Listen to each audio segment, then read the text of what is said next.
Lightbox pop-up appears in the middle of the screen and overlays your website content, darkening it. By choosing any Lightbox pop-up template, you minimize all distractions, focus attention on your message, and get a high conversion rate of 7.39%. Stay tuned and learn how to create a Lightbox pop-up in a few minutes.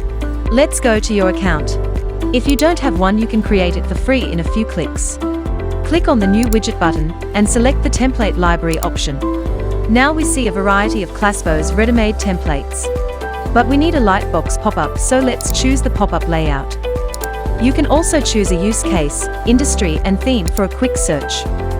For example, let's focus on the product demo pop-up. You can also change its color scheme to match your branding and move on to editing. Here you can customize all the template elements for your website. Adjust components, add buttons or input fields, and change text or appearance.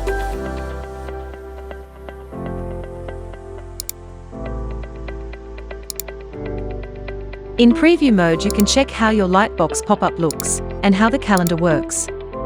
Let's also check the display on the mobile screen. Looks great enough to save our pop-up. All you have to do next is set up a pop-up and embed it on your website. Our following video guide will help you cope with it easily. Let's see how the Lightbox pop-up looks on the website. We did it! If you want to create your unique pop-up just as quickly and easily, go to Claspo and start right now.